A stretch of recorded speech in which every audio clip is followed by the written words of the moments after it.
교회는 왜 이렇게 많을까요? 장로교, 감리교, 성결교, 침례교. 이름도 많고 분위기도 다릅니다. 여기에 이단이라는 말까지 나오면 더 헷갈립니다.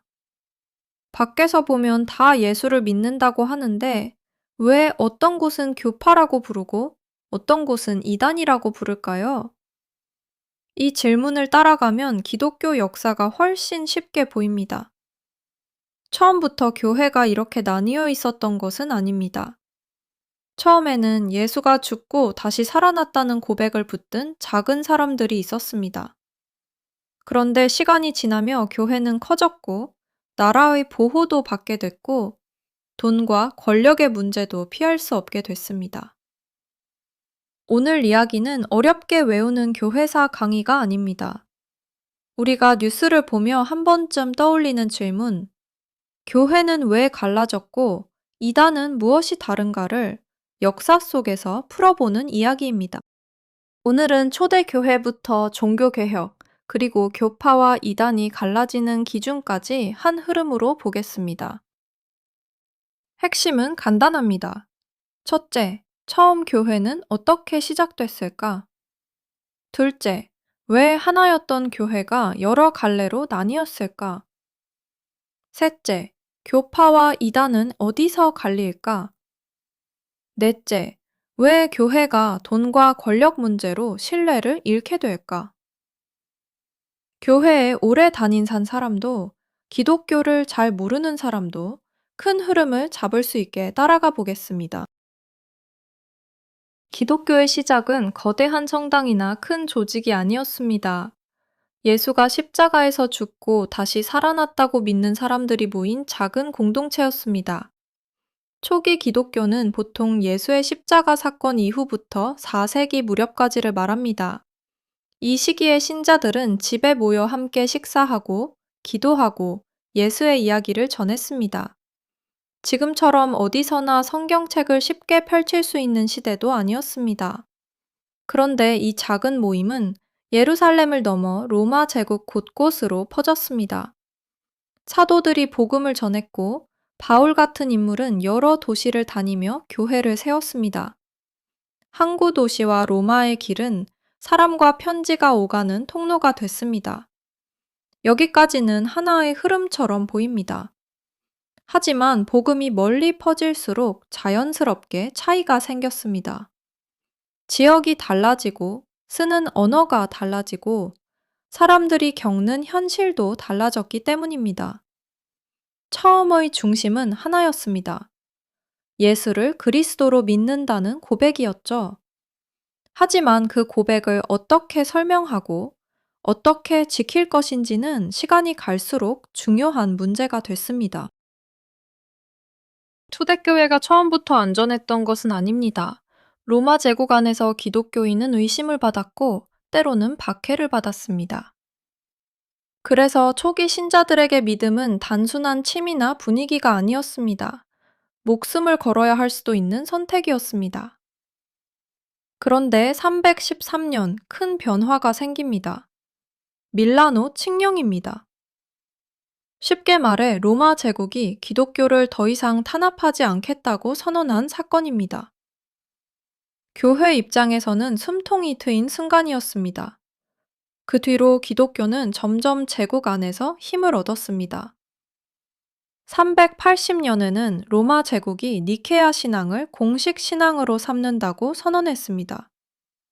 한때 숨어있던 교회가 이제는 제국의 보호를 받는 위치가 된 겁니다. 여기서 좋은 점도 있었습니다.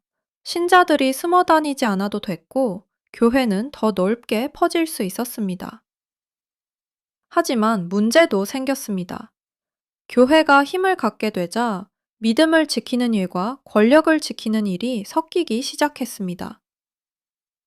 무엇이 올바른 가르침인지 정하는 일도 더 예민해졌습니다. 교회 안에서 다른 주장을 하는 사람을 어떻게 볼 것인가? 이 질문이 점점 커졌습니다. 교회가 나뉘었다고 해서 모든 분열이 이단 때문이었던 것은 아닙니다. 어떤 갈라짐은 언어와 문화, 정치 상황이 달라지면서 생겼습니다. 대표적인 예가 동방교회와 서방교회의 분리입니다. 동방은 콘스탄티노폴리스를 중심으로 헬라어를 많이 썼고, 서방은 로마를 중심으로 라틴어를 많이 썼습니다. 같은 기독교 안에 있었지만 생각하는 방식과 예배 분위기가 달랐습니다. 시간이 지나자 차이는 더 커졌습니다.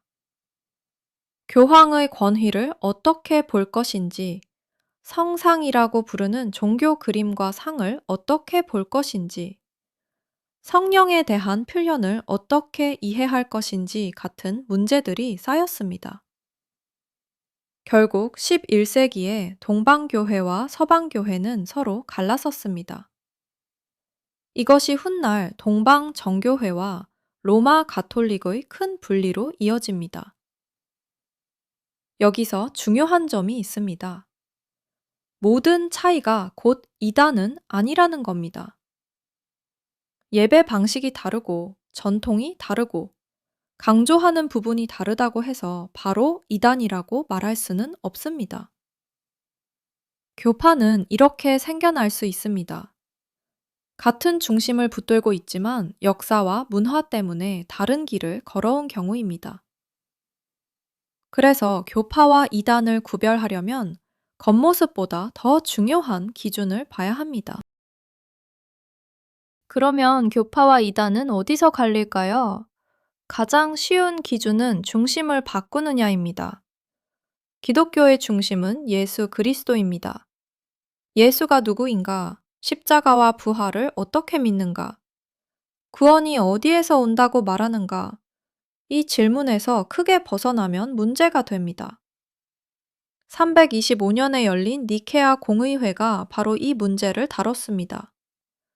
공의회는 당시 교회 지도자들이 모여 중요한 신앙 문제를 정리한 회의입니다. 여기서 핵심 쟁점은 예수가 어떤 분인가 였습니다. 아리우스라는 인물은 예수가 하나님과 같은 영원한 존재가 아니라 하나님이 만든 존재라고 보았습니다. 얼핏 들으면 작은 차이처럼 보일 수 있습니다. 하지만 기독교 입장에서는 아주 큰 차이였습니다. 예수가 누구인지가 달라지면 십자가와 구원의 의미도 달라지기 때문입니다. 교회는 이 문제를 그냥 넘길 수 없었습니다. 그래서 예수가 하나님과 동떨어진 존재가 아니라 기독교 믿음의 중심에 있는 분이라는 점을 분명히 하려 했습니다. 삼위일체라는 말도 여기와 연결됩니다. 어렵게 들리지만 핵심은 하나님을 아버지, 아들, 성령으로 고백하면서도 한 하나님으로 믿는다는 뜻입니다. 여기까지가 교리의 기준입니다. 그런데 실제로 사람들이 사이비 종교를 무서워하는 이유는 교리만이 아닙니다. 삶을 흔들기 때문입니다. 국내에서 이단이나 사이비 논란으로 자주 언급되는 사례를 보면 몇 가지 패턴이 반복됩니다. 첫째, 교주나 특정 인물을 지나치게 높입니다. 예수보다 그 사람의 말이 더 크게 들리기 시작하면 위험 신호입니다. 둘째, 새 계시를 내세웁니다. 성경만으로는 부족하고 자기 단체만 아는 비밀 해석이 있다고 말합니다. 주요 교단에서 이단으로 규정된 단체들이 논란이 되는 것도 이런 지점과 연결됩니다. 셋째, 자기들 안에만 구원이 있다고 말합니다. 가족이나 기존 교회와 멀어지게 만들고 바깥의 말은 모두 방해라고 가르치면 신앙이 아니라 통제가 됩니다. 그래서 교파와 이단을 가르는 선은 단순히 예배 스타일이나 교회 이름에 있지 않습니다. 중심 고백을 바꾸는가, 사람을 통제하는가, 교주의 말이 복음보다 앞서는가를 봐야 합니다.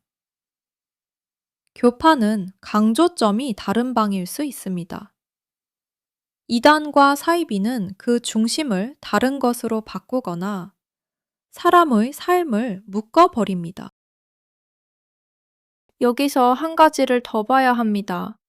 교리가 맞다고 해서 교회가 늘 건강한 것은 아닙니다.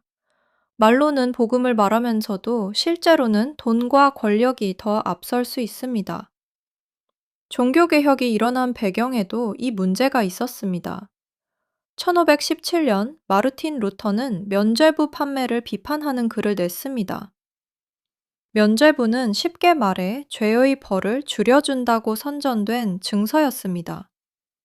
당시 사람들은 죽음 이후의 심판을 두려워했고, 교회는 그 두려움에 큰 영향력을 갖고 있었습니다. 문제는 믿음의 문제에 돈이 끼어들었다는 점입니다. 사람들의 불안이 장사가 되고, 교회의 권위가 돈을 모으는 도구처럼 보이기 시작했습니다. 루터가 문제 삼은 것도 바로 그 지점이었습니다. 이 장면이 중요한 이유는 간단합니다. 교회가 아무리 바른 말을 해도 그 말이 돈과 권력을 지키는 수단처럼 보이면 사람들은 신뢰하지 않습니다. 신앙이 사람을 살리는 말이 아니라 누군가의 권위를 지키는 장치처럼 느껴지기 때문입니다.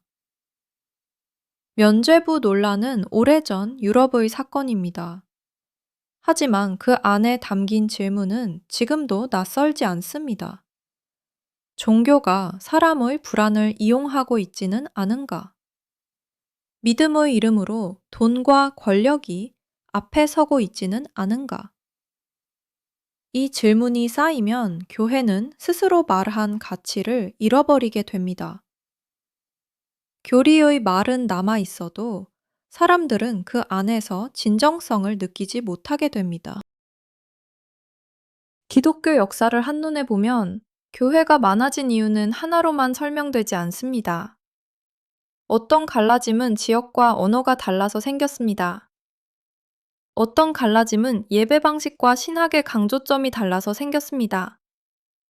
또 어떤 갈라짐은 정말로 중심 믿음이 달라져서 생겼습니다. 그리고 어떤 문제는 교리보다 돈과 권력이 앞서면서 터졌습니다. 그래서 우리는 세 가지를 함께 봐야 합니다. 첫째, 그 공동체가 예수를 누구로 말하는가입니다. 예수보다 다른 사람을 더 높이거나 새로운 계시를 절대화하거나 자기들 안에만 구원이 있다고 말한다면 조심해야 합니다. 둘째, 사람을 통제하는가입니다. 믿음이라는 이름으로 가족과 관계를 끊게 만들거나 질문하지 못하게 하거나 단체 밖의 모든 말을 적으로 돌리면 위험합니다. 셋째, 말과 행동이 일치하는가입니다. 말로는 복음을 말하면서 실제로는 돈과 권력을 더 중요하게 여긴다면 건강한 모습이라고 보기 어렵습니다. 어려운 교리 논쟁보다 말과 삶이 서로 맞는지가 사람들에게는 더 크게 다가옵니다. 교파가 많다는 사실 자체가 문제는 아닙니다. 차이가 있다고 모두 이단도 아닙니다. 다만 중심이 무엇인지, 사람을 살리는 방향인지, 말한 대로 살아가고 있는지 봐야 합니다.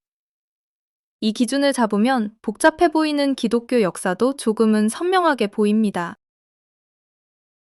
교회는 왜 이렇게 많을까요? 오늘 흐름을 따라오면 조금 복잡하지만 답은 분명해집니다. 복음이 여러 지역으로 퍼지며 자연스럽게 생긴 차이도 있었고, 권위와 정치가 섞이며 생긴 갈등도 있었습니다.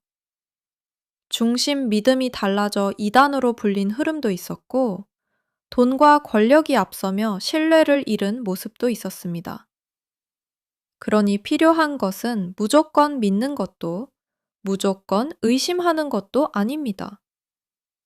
예수를 어떻게 말하는지, 구원을 무엇으로 설명하는지, 그리고 말한 대로 살고 있는지 봐야 합니다. 기독교의 역사는 복잡합니다. 하지만 이 기준을 잡고 보면 교파와 이단, 개혁과 분열, 믿음과 권력의 차이가 조금씩 보이기 시작합니다. 영상이 재밌으셨다면 구독과 좋아요 부탁드립니다. 다음 영상에서 만나요.